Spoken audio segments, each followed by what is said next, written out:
Все меры социальной поддержки семей с детьми, введенные в Коми, направлены на сохранение и улучшение демографической ситуации в регионе. Так прокомментировали доклад главы Коми сотрудники социальной сферы.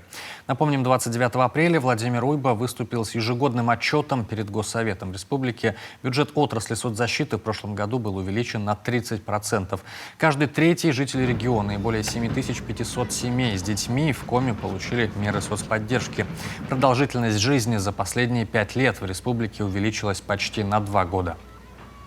У нас достаточно высокая сумма выплачивается именно из регионального бюджета, регионального семейного капитала 150 тысяч рублей за первого ребенка. И глава в своем докладе отметил, что эта выплата дала возможность удержать рождение первых детей на достаточно высоком уровне и даже чуть-чуть, хоть на практически 1% всего лишь, да, но нарастить количество рожденных первых детей. Это очень важно для продолжения демографических тенденций. Мы знаем, что в России они в целом снижаются, но Республика Коми смогла удержаться.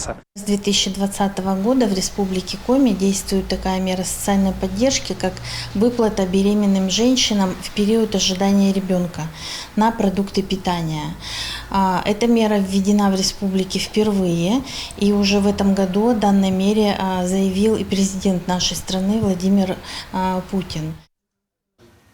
В республике завершено действие 3200 социальных контрактов. Это еще один инструмент помощи нуждающимся семьям.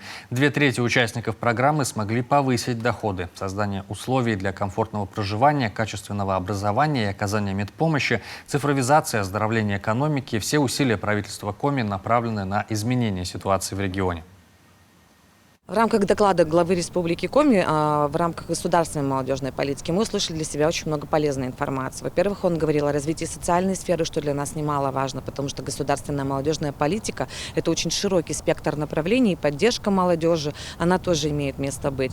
Потом он говорил о большом количестве новых рабочих мест. Естественно, для того, чтобы молодежь оставалась на территории региона, для того, чтобы она развивала и регионы развивалась сама, рабочие места – это крайне важно. Владимир Викторович действительно коснулся очень многих тем, касаемо и здравоохранения, и каких-то социальных поддержек, семей особенно. Это мне важно, как человеку семейному, имеющему детей и женатым.